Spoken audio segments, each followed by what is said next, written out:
Hello, and welcome to this week's episode of Views of an Outsider, the outsider's view from July 6th.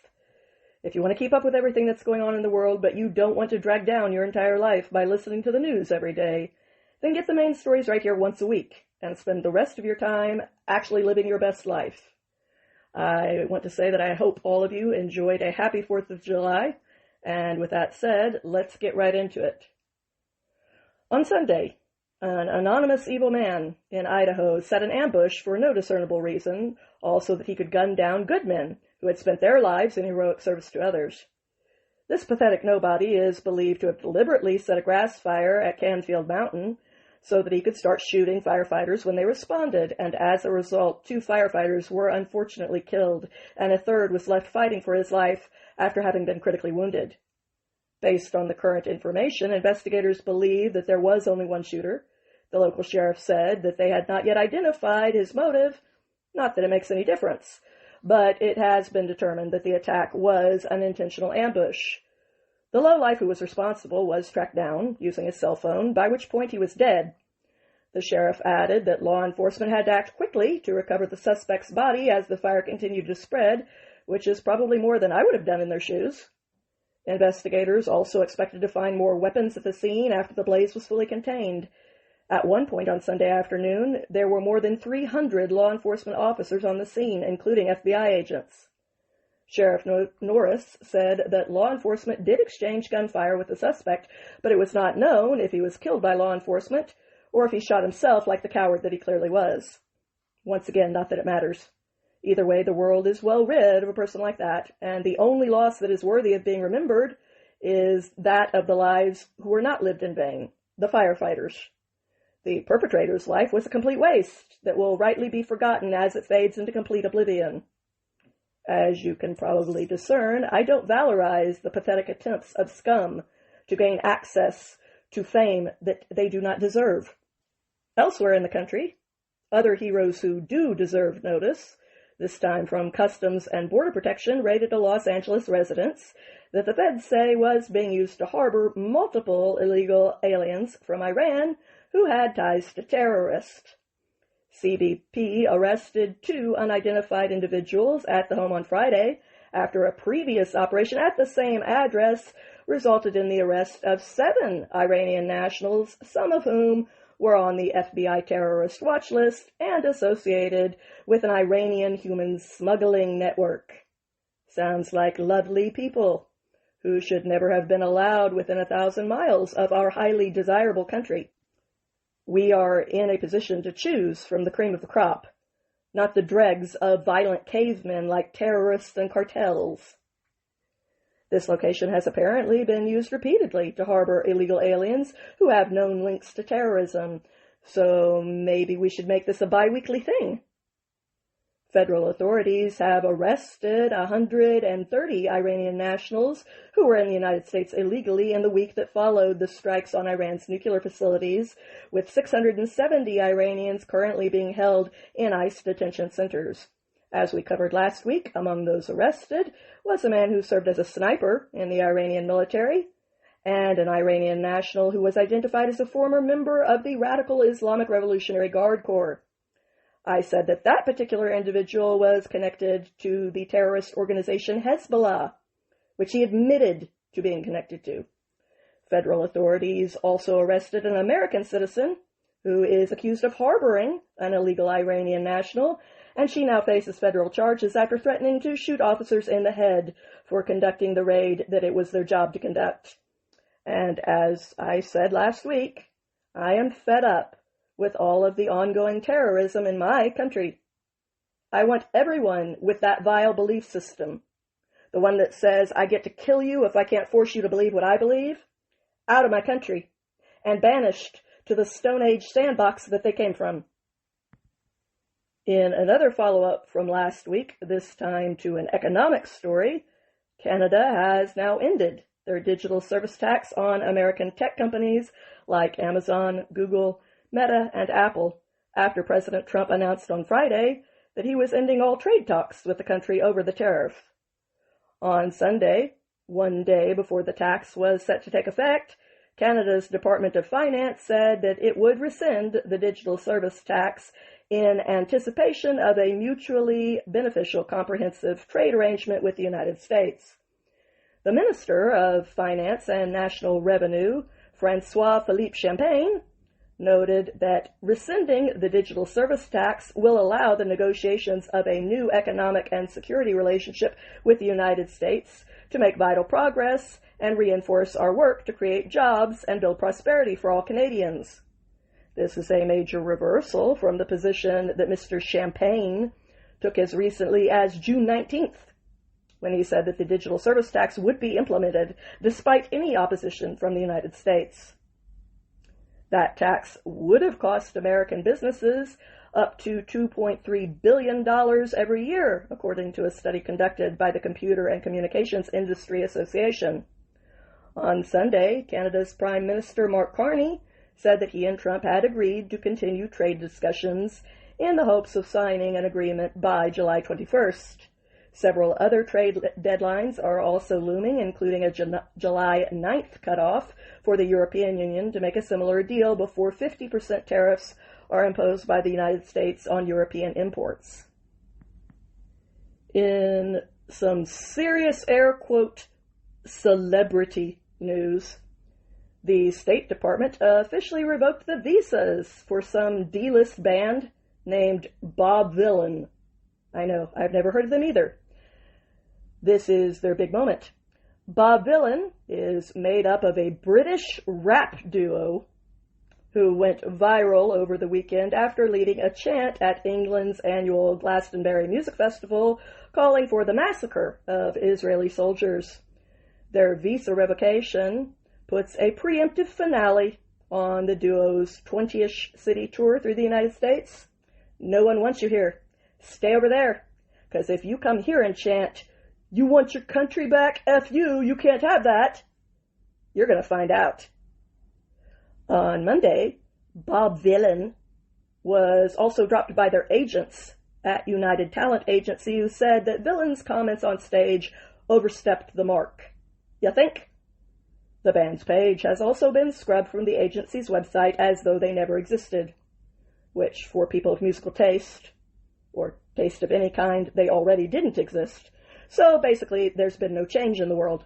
Meanwhile, here in the United States, the State Department Deputy Secretary Christopher Landau posted this on X. "Foreigners who glorify violence and hatred are not welcome visitors to our country. Damn straight." Another senior official told the Daily Wire on Sunday that, as a reminder, under the Trump administration, the U.S. government will not issue visas to any foreigner who supports terrorists. That's right. A visa is a privilege that we choose to extend to our guests, the ones who are actually welcome here. It is not a right belonging to people that we don't want around because they intend to incite violence by chanting "Death, death to the IDF," along with the equally genocidal slogan, "From the river to the sea, blah, blah, blah, blah, blah, blah, blah." Oh, and one more thing. Guess what, moron? Bob Dylan, whom your band that no one has ever heard of was named for, was a Jew. Awkward. He even released a pro-Israel song, "Neighborhood Bully," in 1983. I loathe people who are too stupid to know exactly how stupid they are. They should at least have the decency to do that much. But on the bright side, it's always nice when you have a government that does its job when it comes to handling the basics of a functioning society, like taking out the trash. No U.S. tour for you. Kiss the big time goodbye, Stepford losers. Not that you were ever anywhere close to the big time anyway. And speaking of terrorists, one of the victims of the antisemitic terrorist firebombing attack in Boulder, Colorado, 82-year-old Karen Diamond, died last Wednesday. Mohammed Sabri Salomon, the Egyptian national who was in our country where he is absolutely not wanted, illegally, is the alleged perpetrator of the terrorist attack, and he now faces first-degree murder charges. The attack that he committed on June 1st was perpetrated on a group of Jewish individuals, including a Holocaust survivor, who were simply peacefully calling for the release of civilian hostages who were taken by Hamas almost 2 years ago during the October 7th massacre. It was initially reported that 8 people were injured by incendiary devices and what the FBI called a makeshift flamethrower, but according to a new press release, 13 victims have reported physical injuries that resulted during the attack. Salman now faces 2 counts of first-degree murder, 52 counts of attempted first-degree murder, and 46 other related charges. That could add up to well over 100 years behind bars if Salman is found guilty, assuming that he lasts that long in prison. And I very much hope that he lasts for every brutal day. Salman is also being federally prosecuted for 12 hate charges relating to the Boulder attack, and I hope that means that he's eligible for the death penalty after many years of a warm prison reception. But returning to the people who actually matter. On Monday, Rabbi Mark Soloway, a rabbi at Congregation Bonai Shalom in Boulder, Colorado, said, "There are no words to express the pain of this horrific loss of our beloved member and friend. This horrific attack has now claimed the life of an innocent person who was beloved by her family and friends. Our hearts are with the Diamond family during this incredibly difficult time, as are the hearts of all people with any human goodness." Elsewhere on Monday, President Trump issued an executive order that lifted the sanctions on Syria. This is the latest step in attempts to form a productive relationship between the Trump administration and Syria's new president, Ahmed al-Sharia, a former terrorist, if there is such a thing. Sharia was once affiliated with al-Qaeda and the leaders of ISIS. Abu Bakr al-Baghdadi, he died like a dog. The FBI also had a $10 million bounty on Sharia's head for nearly a decade before it was lifted last year. Marco Rubio had this to say: "These actions reflect the president's vision of fostering a new relationship between the United States and Syria that is stable, unified, and at peace with itself and its neighbors. U.S. sanctions will not be an impediment to Syria's future." Rubio also said that he will take appropriate action with regards to reviewing the special designated global terrorist designations of Sharia's group, Hayat Tahrir al-Sham, and of Sharia himself. Rubio will also apparently re-examine Syria's designation as a state sponsor of terrorism, a designation which was enacted in 1979. The executive order also states that Rubio will determine if the Caesar Syria Civilian Protection Act, which was signed by Trump in 2019 and sanctions the former Syrian government for war crimes, should be suspended. On Monday, White House Press Secretary Caroline Leavitt told reporters the order will remove sanctions on Syria while maintaining sanctions on the former President Assad and his associates, human rights abusers, drug traffickers, persons linked to chemical weapons activities, ISIS and their affiliates, and Iranian proxies. The order also says that the United States is committed to supporting a Syria that is stable, unified, and at peace with itself and its neighbors, and a Syria that does not offer a safe haven for terrorist organizations and ensures the security of its religious and ethnic minorities will support regional security and prosperity. Now, the reality of the situation is that Sharia has been accused of grave human rights violations himself, and he reportedly plans to impose strict Sharia laws in Syria. Despite this, since taking office, he has sought to reinvent his image and change it into that of a moderate. To this end, Sharia has worked hard to foster a relationship with Trump, including signaling that he would be willing to normalize relations with Israel and allow the United States to have access to Syrian oil and gas. He has also reportedly stated that he wants to build a Trump Tower in Damascus.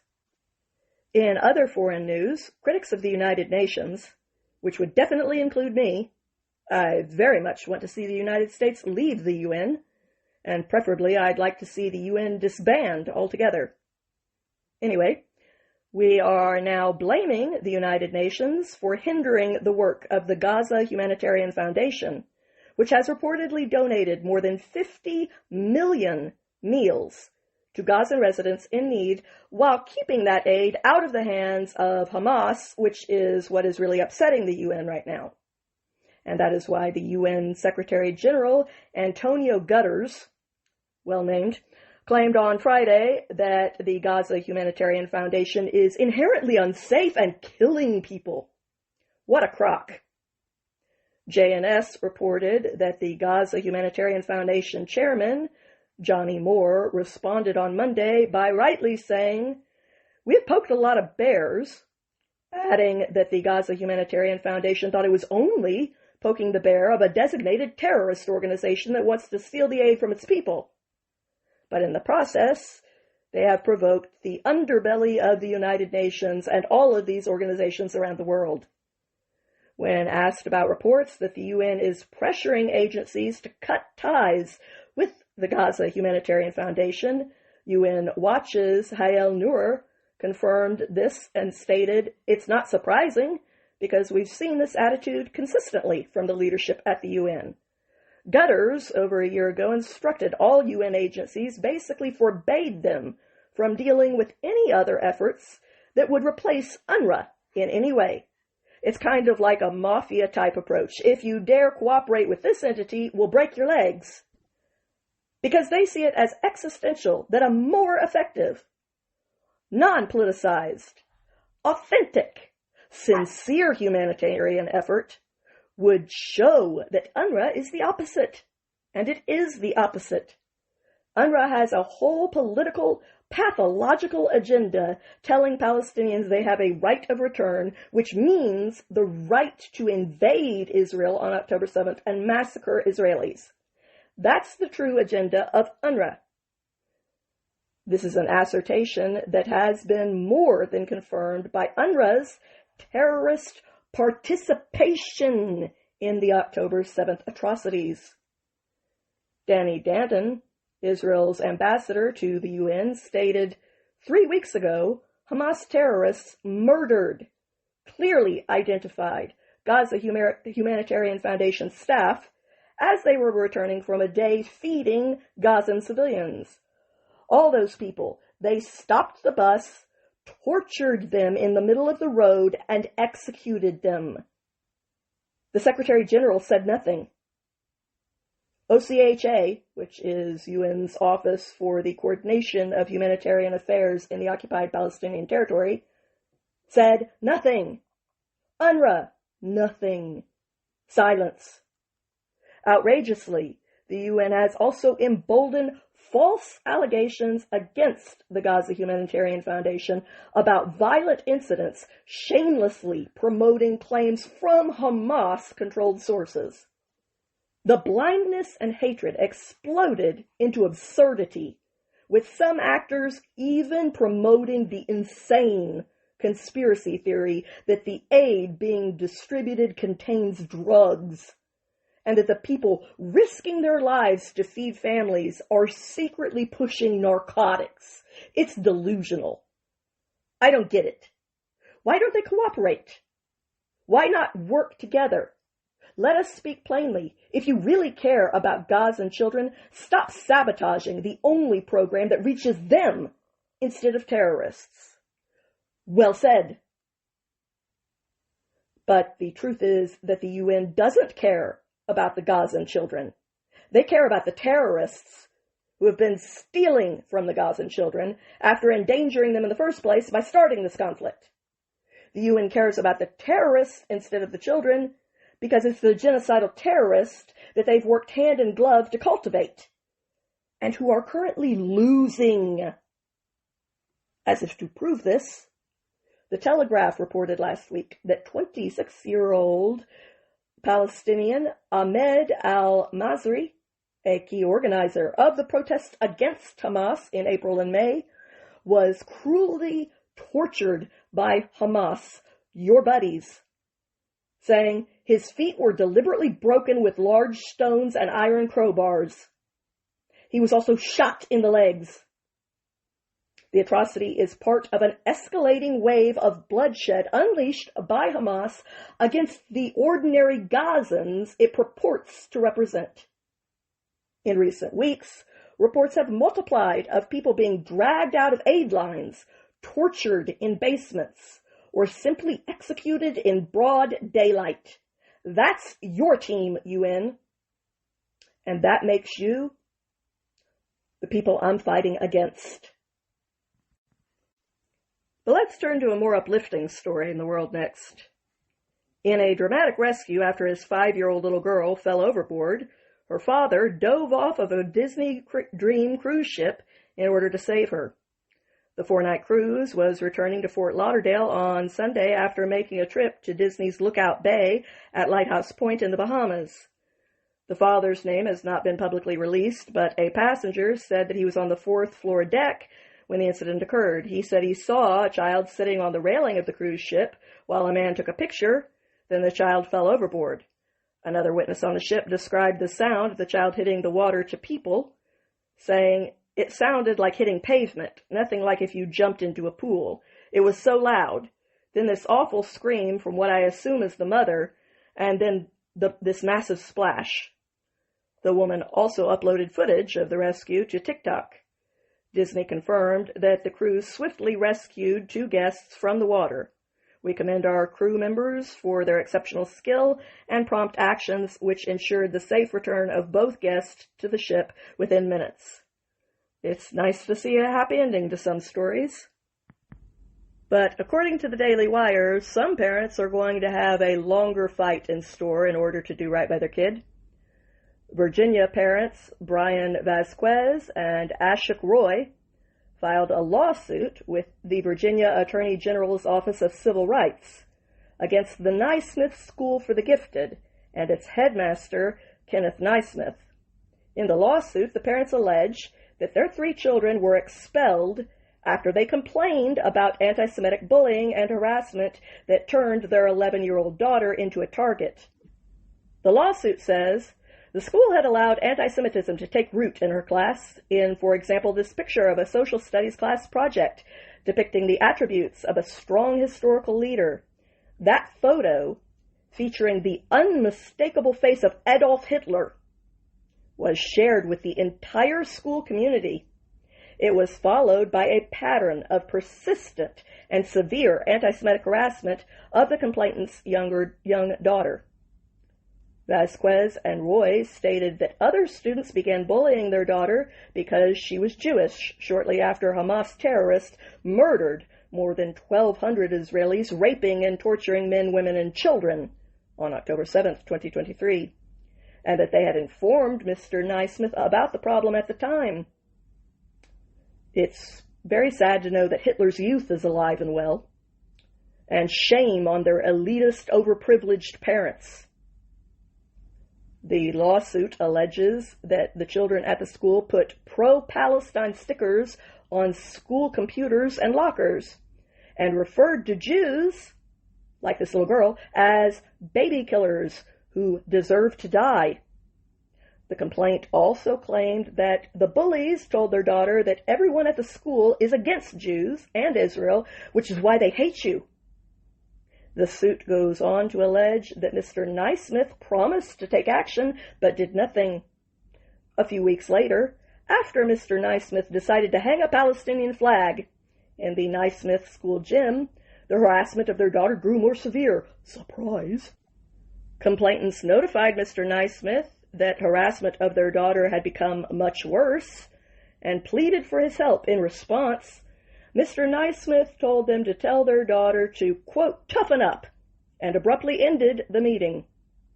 2 days later, Vasquez and Roy were informed that all 3 of their children were being expelled from the school. The headmaster put the blame on the parents, claiming that he could not see a path forward due to the parents' profound lack of trust in both him and the school. Trust is earned, and no parent should trust you to educate their child. As for the parents, Take the money that you get from this lawsuit and enroll your kids in a decent school that will actually educate them, and do the world a favor. Try your very best to bankrupt Nazis of the Future Preparatory in the process.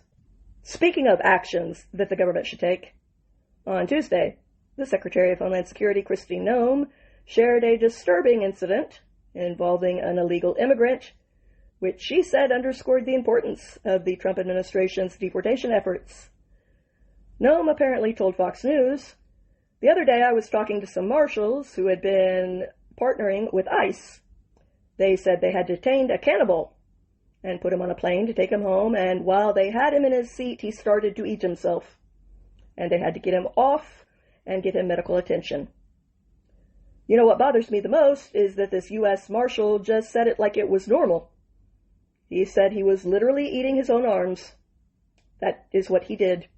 He called himself a cannibal and ate other people and ate himself that day. These are the kind of deranged individuals that are on the streets in America that we're trying to target. We're trying to get them out of our country because they are so deranged they don't belong here. We are going after murderers and rapists and traffickers and drug dealers and getting them off the streets and getting them out of this country because Joe Biden let the worst of the worst come in here. They shouldn't be walking the streets with our children. And they shouldn't be living in communities with our families who just want to raise their kids to grow up and get a job and to live the American dream." Now see, this is what happens when airlines stop serving in-flight snacks. Customer service is important. Noem also praised Florida's Governor Ron DeSantis for stepping up and being an example to other governors after she visited Florida's latest ICE detention facility dubbed Alligator Alcatraz with President Trump. In more serious news involving wrongs being set right, the Daily Wire reported that the White House has struck a deal with the University of Pennsylvania, in which the school will strip male swimmer Leah Thomas of the titles he unfairly won while allowed to compete on the women's team. According to this landmark agreement, the University of Pennsylvania will furthermore restore all titles to the female athletes that were misappropriated by male athletes like Thomas. You are probably aware that Thomas was allowed to compete as a female swimmer at the University of Pennsylvania based on the fact that he says he sees himself as female. He infamously tied with University of Kentucky swimmer Riley Gaines in the 2022 NCAAs and took her trophy, prompting Gaines to take a public stand against men and women's sports, a position that has now grown to become the larger portion of an 80-20 issue. Female athletes were also forced to share locker rooms with Thomas because it would hurt his feelings not to be able to see them naked, and they were targeted by shaming for being uncomfortable with that exploitative arrangement. The schools told them that they should get therapy in order to become more inclusive. They were also supposed to forfeit without complaint the titles that they had sacrificed their entire youth to earn in favor of a swimmer who was beyond mediocre when made to compete in a fair race against other male swimmers. A White House official told the Daily Wire that the University of Pennsylvania has repeatedly violated the spirit and the letter of Title IX by allowing biological males to compete in women's athletic programs, undermining decades of progress and the hard-earned achievements of female athletes. Under the new agreement, the school is promising to now comply with Title IX, the federal civil rights law that prohibits sex discrimination in schools that receive federal funding. The University of Pennsylvania will no longer allow males to compete in female sports or to use female intimate facilities, and they will now adopt biology-based definitions for the terms male and female, as opposed to definitions for biological categories that are based on self-perception of identity instead of biology, which makes absolutely no sense because self-perception regarding your identity has absolutely nothing to do with biological categorization. According to the agreement, the school will also send a personalized letter of apology to each impacted female swimmer. Ms. Gaines is one of the female athletes who should be receiving one of these letters. She recently spoke at the White House event celebrating the agreement, along with several other female athletes who were forced to engage in faux competitions with trans males. In similar news, last week, the Department of Education announced that California was also officially in violation of Title IX because the state still allows men to compete in women's sports. The administration gave California 10 days to comply or face losing its federal funds. And in some more really great news that involves putting wrongs right, the Trump administration has officially shut down the United States Agency for International Development, otherwise known as USAID. The operations have officially been taken over by the State Department. Secretary of State Marco Rubio announced the official end of the corrupt independent agency on Tuesday, saying in a statement, USAID had decades and a near infinite taxpayer budget to advance American influence, promote economic development worldwide, and allow billions to stand on their own 2 feet. Beyond creating a global spanning NGO industrial complex at taxpayer expense, USAID has little to show since the end of the Cold War. Rubio also said that USAID funds would be more effectively managed under the supervision of the State Department than they have been during the last few decades under the free-for-all of this independent agency. For months now, the Trump administration has been auditing USAID through the Department of Government Efficiency. The simply unbelievable waste, fraud, and abuse that has been exposed led to cuts worth tens of billions of taxpayer dollars to thousands of spending programs.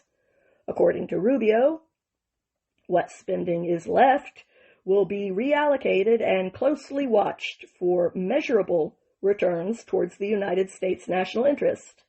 In the regions that have been receiving funding from USAID, instability has often worsened, and anti-American sentiment has only grown. Rubio provided examples of this, writing that in 2023, sub-Saharan African nations voted with the United States only 29% of the time on essential resolutions at the UN, despite receiving $165 billion in outlays since 1991. That's the lowest rate in the world.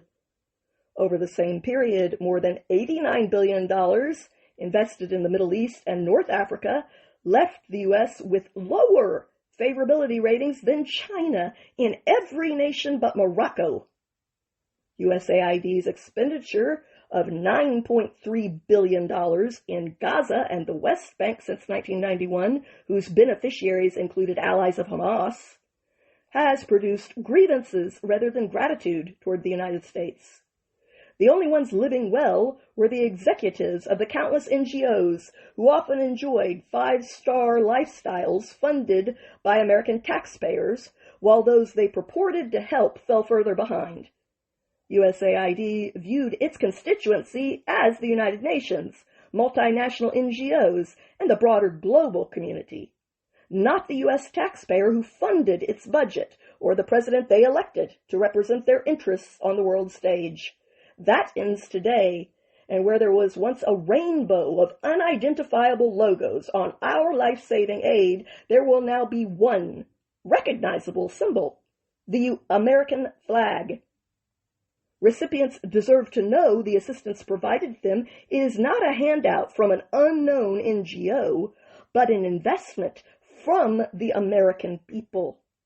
Rubio promised that under the State Department, international aid will now be directed towards prioritizing trade over aid, opportunity over dependency, and investment over assistance. And speaking of business in foreign nations, on Wednesday, Iran's president, Mossad Pezeshkian, formally suspended all cooperation with the International Atomic Energy Agency, otherwise known as the IAEA. He issued a law, which was passed last week by the Iranian parliament, stipulating that Iran's Supreme National Security Council must approve any future inspections by the IAEA. Israel's Minister of Foreign Affairs, Gideon Saer, posted a response on X, which read, "It's time to activate the snapback. I call on the E3 countries, Germany, Britain, and France, to reimpose all sanctions against Iran. Iran has just issued a scandalous announcement to stop cooperation between itself and the IAEA. this is a complete renunciation of all its international nuclear obligations. After the action of Israel and the U.S., the international community must act now, and decisively, with all the tools at its disposal to stop the Iranian nuclear program. Iran's supreme leader, Ayatollah Khamenei, has also accused the IAEA director, General Rafael Grossi, of having ties to Mossad, threatening his arrest and execution if he enters Iran again. U.S. Secretary of State Marco Rubio reacted to this thinly veiled nonsense from a bruised, beaten, and impotent old man on X by stating, calls in Iran for the arrest and execution of IAEA Director General Grossi are unacceptable and should be condemned. We support the IAEA's critical verification and monitoring efforts in Iran and commend the Director General and the IAEA for their dedication and professionalism. We call on Iran to provide for the safety and security of IAEA personnel. France, Germany, and the United Kingdom's foreign ministries have condemned the threats against Grossi and reiterated their full support for the IAEA and its personnel. Okay, so Europe can sanction Iran till they're broke, and the U.S. can set up a schedule where we pick an Iranian site every 6 months to bomb. And we can just tour the country every few years, blowing up any place where they could possibly be attempting to make nukes, if Iran prefers that to inspectors. If they do, that's no skin off my nose. We can do this the easy way or the hard way. It makes no difference to me, only to you. But it is going to get done, one way or another, either by bankrupting and bombing you, or through cooperation and transparency. Your choice, Supreme Dillweed. Speaking of people who need to be taught a lesson, this week a 34-year-old dual citizen of Canada and the United States named Timothy Oakes was arrested for his role in a smuggling ring that, according to the Department of Justice, smuggled migrants across the St. Lawrence River into New York. Oakes apparently routinely hosted immigrants in his home on the Akwesasne Mohawk Indian Reservation, which borders the river, before ferrying them across on his boat. In May of 2023, he hosted a young Romanian family with a 1-year-old son and a 2-year-old daughter. Oakes' brother attempted to ferry them across the border despite weather reports of dangerous conditions that included high winds, freezing temperatures, and limited visibility. Their boat predictably capsized, killing all 5 of them, including both infants. Now he will pay the price by being held accountable for the consequences of his irresponsible and illegal behavior. Matthew R. Galati, who is the head of the Justice Department's Criminal Division, said he profited from a human smuggling operation with a singular, cold-hearted aim, making money by bringing illegal aliens into the United States, regardless of the danger to human life involved. Their greed resulted in the death of a mother, a father, and 2 small children, as well as one of the defendant's own brothers. The Criminal Division will continue to disrupt and dismantle these organizations and bring justice to smugglers whose actions result in senseless death. To reiterate, Oakes did not do this for a principle. He made $1,000 for every immigrant that he smuggled. Oakes was arrested in June when he tried to cross into New York. He had previously been arraigned numerous times for human smuggling by a New York district court, which is exactly why the 3 strikes rule needs to be reinstated, and maybe those innocent babies would still be alive. Oakes has now been indicted for conspiring with others to engage in alien smuggling, 4 counts of alien smuggling for profit, and 4 counts of alien smuggling resulting in death. Oakes' 3 United States-based co-conspirators, 31-year-old Dakota Montour, 43-year-old Kawislostha Cecilia Sharo, and 45-year-old Janet Terrence, have all already pled guilty. Turning to the trade front, on Tuesday, President Trump announced that the United States and Vietnam have struck a trade deal The deal came just days before Trump's July 9th deadline, when tariffs on Vietnam would have jumped 46%. American producers will now have access to the Vietnamese market completely free from tariffs. All Vietnamese imports will carry a 20% tariff, and all trans-shipped goods, meaning products that are channeled through Vietnam by countries like China in order to circumvent trade restrictions, will face a 40% tariff. In other economic news, this week the Department of Justice announced the results of its annual healthcare fraud takedown, in which they charged 324 defendants with committing $14.6 billion worth of medical fraud. The defendants include 96 licensed medical professionals in 50 federal districts and 12 state attorney general's offices across the United States. The FBI Director Kash Patel pointed out, with more than $13 billion in fraud uncovered, this is the largest takedown for this initiative to date. And according to the DOJ, the government seized over $245 million in cash, luxury vehicles, cryptocurrency, and other assets. On top of this, the Centers for Medicaid and Medicare Services prevented over $4 billion from being paid in response to false and fraudulent claims, and it suspended or revoked the billing privileges of 205 providers in the months leading up to the takedown. Civil charges and settlements amount to another $48.5 million. The busted fraud scheme involves identity theft, fraudulent wound care, prescription opioid trafficking, and fake telemedicine claims. One transnational criminal organization alone was responsible for more than $10.5 billion out of the $14.6 billion total fraud that was identified. The head of the Justice Department's Criminal Division, Matthew Galati, reminded everyone that these fraudulent abuses leave less for the legitimate claims of Americans in need, and that the schemes often result in physical patient harm through medically unnecessary treatments or failure to provide the correct treatments. He added that medical fraudsters steal money hardworking Americans contribute to pay for the care of their elders and other vulnerable citizens.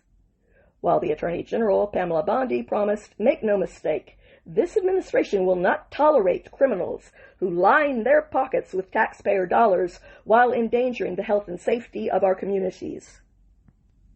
And as far as the job market goes, the latest job report was released on Thursday. It showed that the United States added 147,000 jobs during the month of June, which beated expectations for the fourth straight month in a row.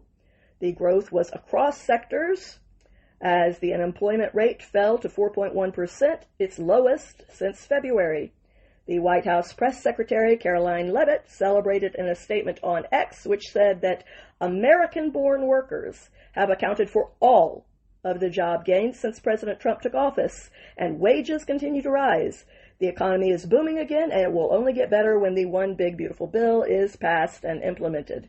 CNN reporter Matt Egan reported that same day that the jobs market is like the Energizer Bunny.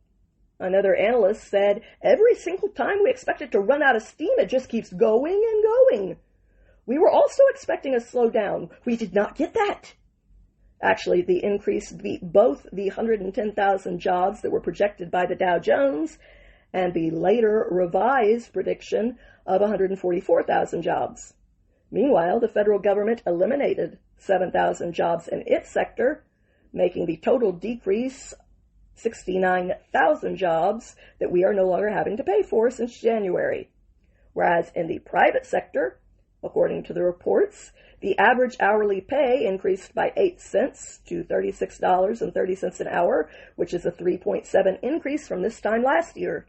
The Council of Economic Advisors says that employment for native-born Americans is up by more than 2 million jobs since January, and foreign-born employment is down more than 500,000 jobs compared to the same month last year, when foreign-born workers accounted for nearly half, 48% to be exact, of all new jobs. On Thursday, returned hostage 21-year-old Edan Alexander met with President Trump in the Oval Office after surviving a 584-day-long barbaric captivity under Hamas. Idan credited the president for his release, saying, "I came to thank the person responsible for saving my life. It was deeply moving to be in the White House, the same place where my parents had fought for my release so many times, but this time together with them." He also asked Trump to help secure the release of the remaining hostages, saying, "I told the most powerful man in the world what I went through, what my friends are enduring, and asked him to continue doing everything in his power."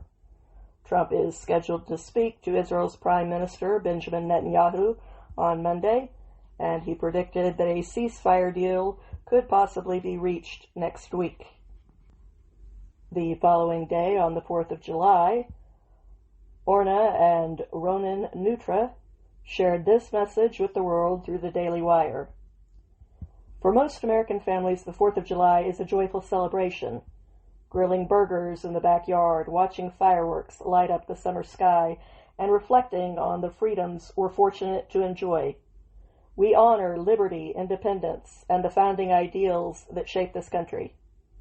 For our family, it's a reminder of the freedom that's been denied to our son for far too long. Omar is an American citizen, a kind, optimistic, sports-loving 21-year-old who grew up on Long Island. He was the kind of person who lights up a room, instantly makes new friends, and goes out of his way to include everyone.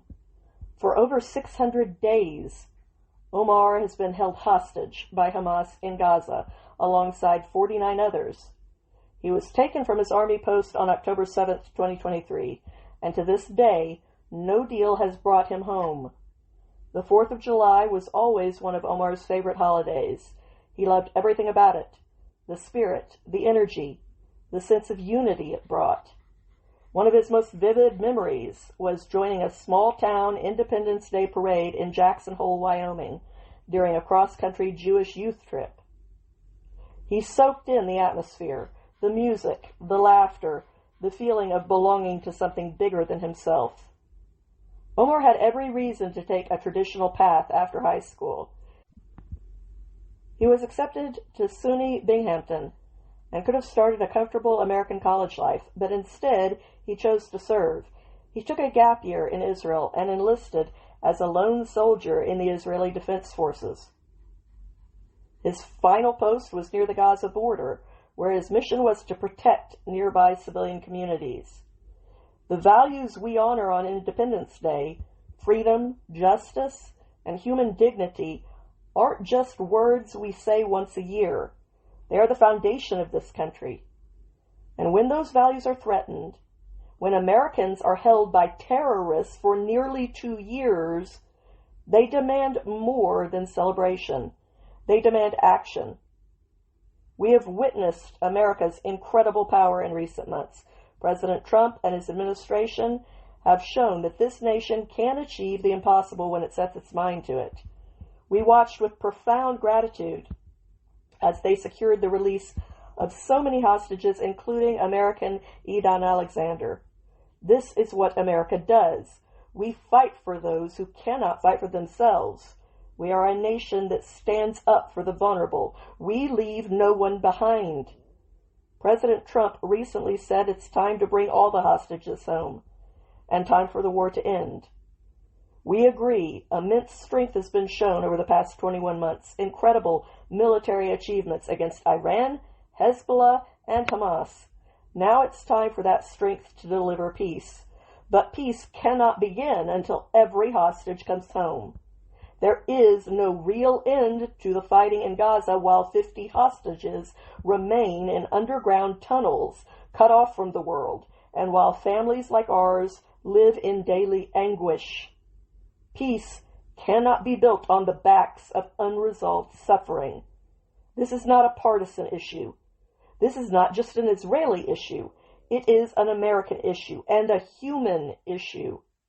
Omar is one of our own, but so are the other 49 souls still trapped in darkness. If we mean what we say when we salute the flag or sing the national anthem, we cannot remain silent while any innocent person is held by a U.S. designated terror group. Peace through strength isn't just a slogan, it's a principle, one that must now lead to freedom for the living, dignity for the dead, and closure for families still waiting. The United States has influence, and it has leverage. It has shown it can move mountains when it chooses to act. We call on President Trump to press regional leaders, allies, and stakeholders to come to the table and finalize a comprehensive deal. Not in phases, not with half measures, but a deal that brings every hostage home, a deal that leaves no one behind. Not the Americans, not the Israelis, not the Thai workers, not the elderly, not the men, every single one. Omar is not a symbol or a headline. He is a son, a friend, a teammate, a young man who has always stood up for others. In that sense, he represents the very ideals we celebrate each 4th of July, and he represents every hostage still waiting for freedom.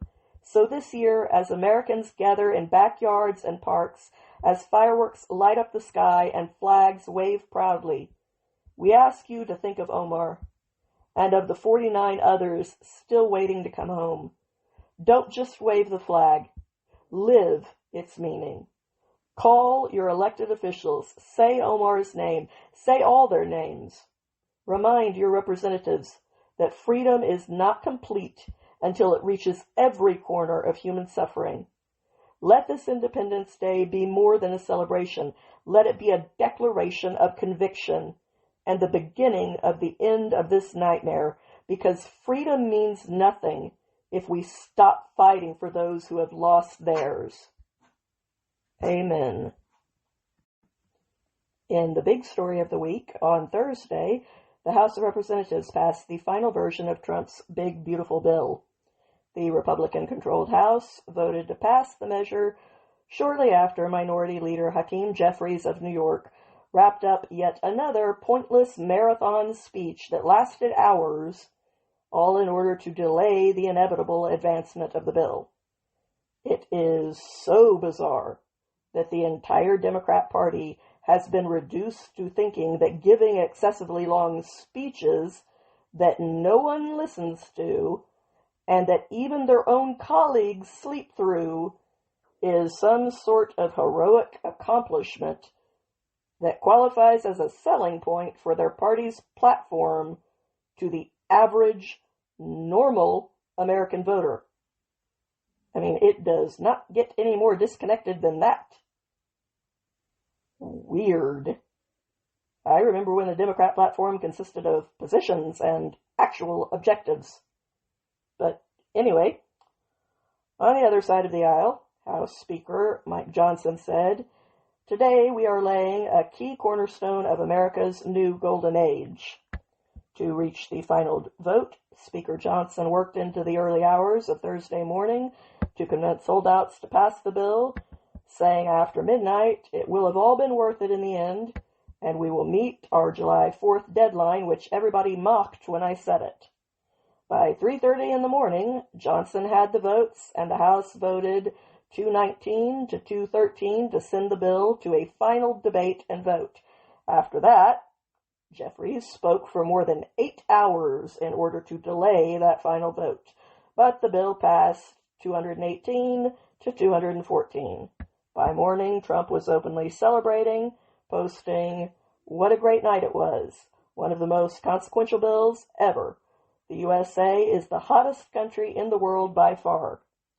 The Senate had already faced a similar marathon legislative process for them to pass the bill, spending all of Monday night and Tuesday morning considering amendments before holding a final vote. Vice President J.D. Vance broke a 50-50 split after 3 Republicans refused to vote for the bill. The Senate made several major changes to the bill that it had received from the House, including cutting the solar and wind tax and stripping out a provision that would have paused all state regulations on artificial intelligence for the next 10 years. At this point in the process, the final version was set to be signed by Trump at 5 p.m. on the next day, July 4th.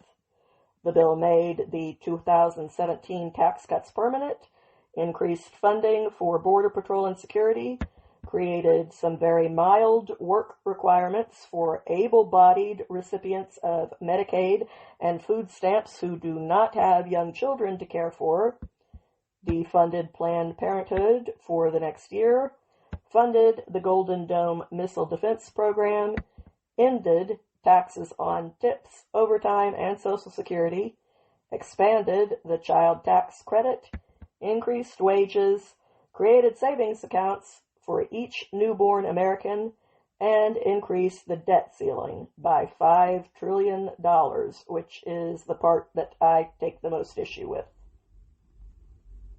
On Independence Day, President Trump signed his one big beautiful bill.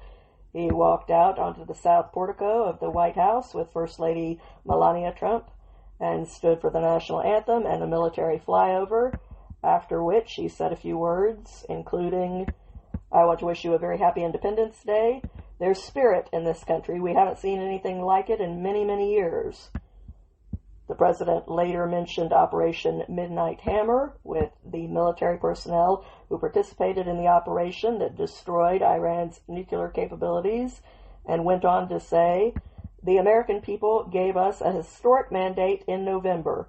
We made promises, and it's really promises made, promises kept. This is a triumph of democracy on the birthday of democracy.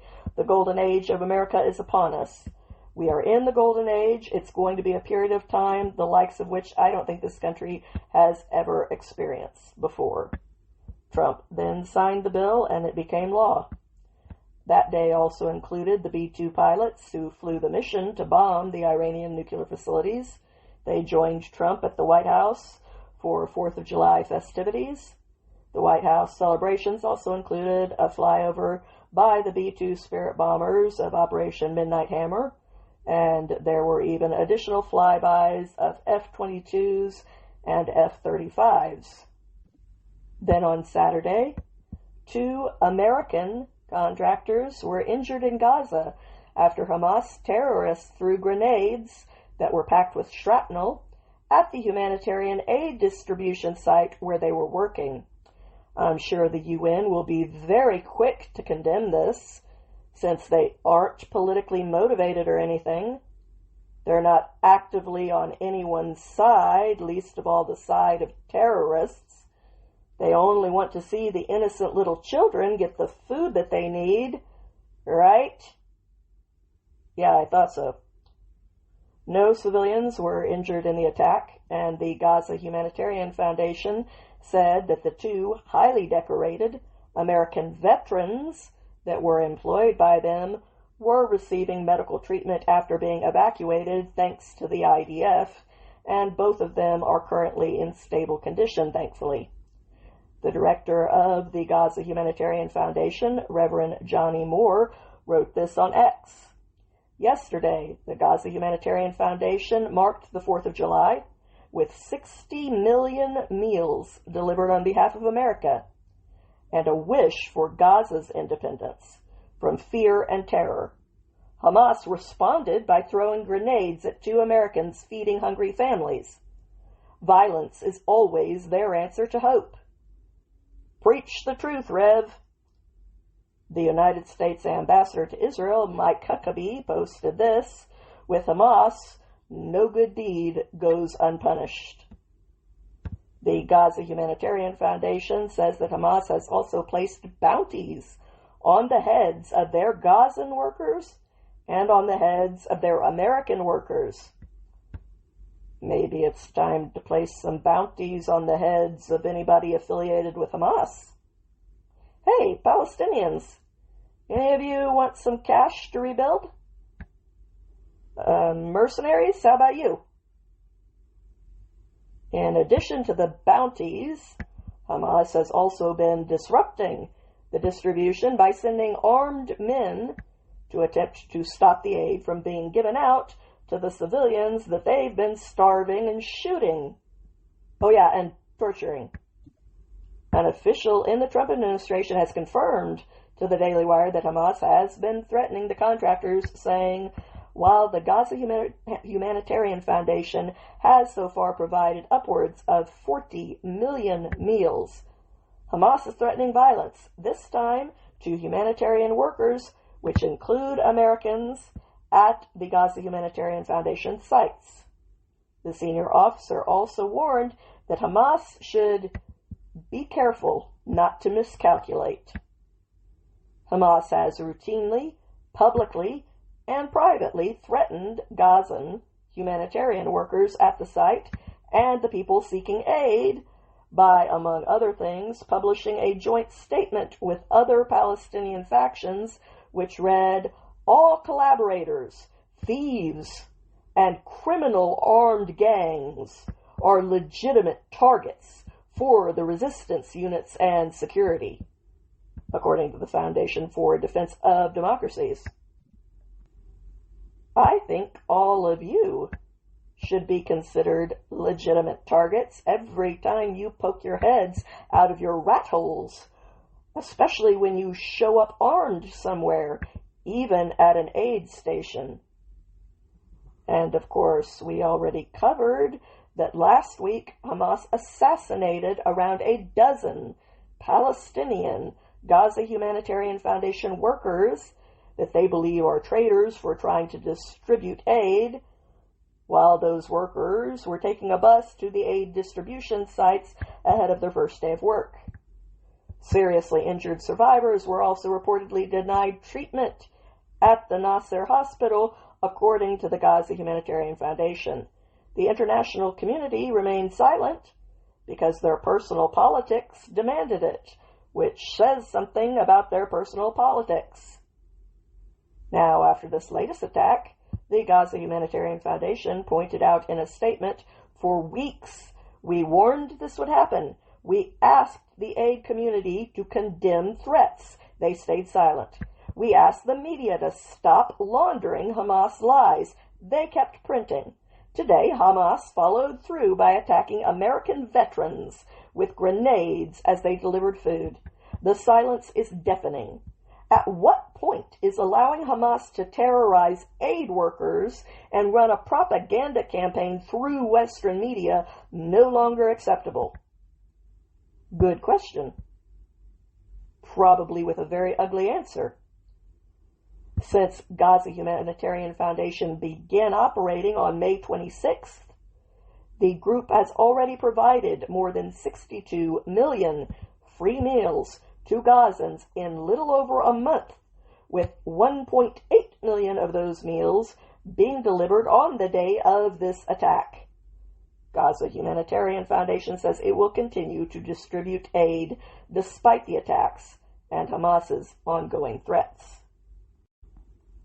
And in even more tragic news, on Friday morning, a flash flood caused the Guadalupe River to reach its second highest recorded level in history, leaving many people dead in central Texas. The National Weather Service in Austin and San Antonio warned citizens this is a very dangerous and life-threatening flood event along the Guadalupe River. Move to higher ground. While Fox West Texas warned more than 14 inches of rain have fallen in portions of San Angelo in the last 24 hours. And the Kerr County Sheriff's Office posted this on Facebook. This is a catastrophic flooding event in Kerr County. We can confirm fatalities, but will not release further information until next of kin are notified. Our office is working with a wide variety of local and state agencies to respond to calls and rescues. The entire county is an extremely active scene. Residents are encouraged to shelter in place and not attempt travel. Those near creeks, streams, and the Guadalupe River should immediately move to higher ground. Hundreds of people along the river and its tributaries had to be evacuated that night. The Guadalupe River eventually surpassed its own levels during the famous 1987 flood, which is unfortunately known for causing 33 injuries and the tragic loss of life of 10 teenagers after a bus and a van that were leaving a church camp encountered floodwaters according to the National Weather Service.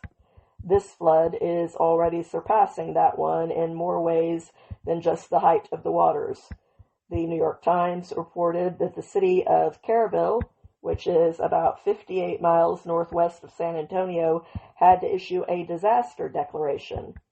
AEP Texas stated that our crews are actively working to restore power in areas that are accessible and safe to enter.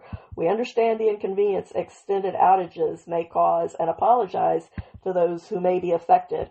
However, the safety of the public and our personnel remains our top priority. And if you're familiar with summer heat in the South, then you know what residents in Texas are facing, especially if they are elderly or have health issues. Meanwhile, first responders continued to search for 20-plus girls who were at a private Christian all-girls summer camp called Camp Mystic, which was located near the Guadalupe River. In less than 45 minutes, the water levels had reportedly reached more than 20 feet. Then early on Saturday morning, journalist Nick Sorter posted on X that 2 girls from the camp had been found dead, saying, quote, "Words cannot begin to describe how heartbroken I am to report this. The bodies of multiple children from Camp Mystic have now been recovered from the floods here in Texas. I've been sitting on this news for a few hours so that families could be notified. There are still 20 girls missing from the camp. Absolutely devastating. Please keep praying and rest in peace, Sarah Marsh, Janie Hunt, and the other victims lost tonight."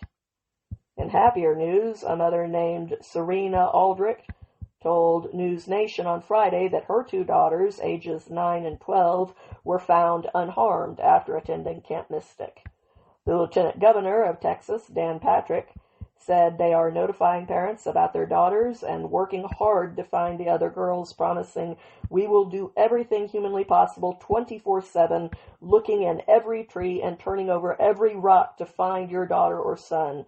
The 500 people in the field are looking for your daughters." At another girls' camp called Heart of the Hills, it's been confirmed that the camp director and co-owner, Jane Ragsdale, died in the flooding. According to CNN, throughout Kerr County, more than 230 people had been rescued or evacuated by that point.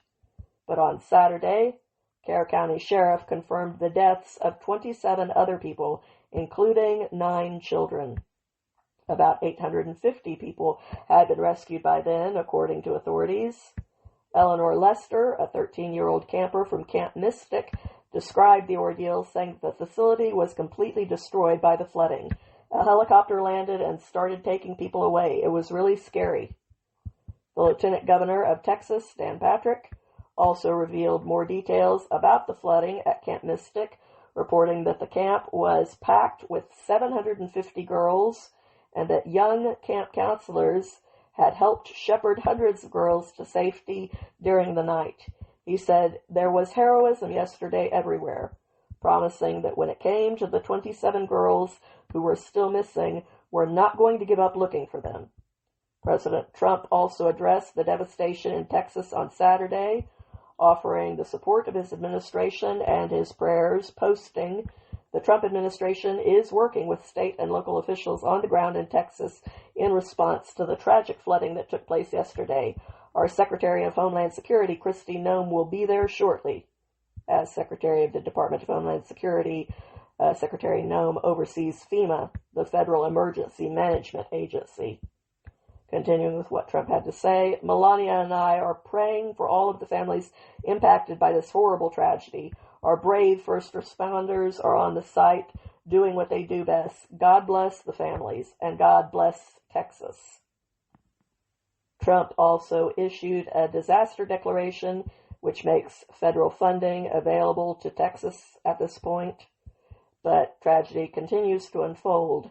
By Saturday afternoon, Texas officials reported that 32 people had been confirmed dead as a result of the flood, and 14 of the victims have been identified as children.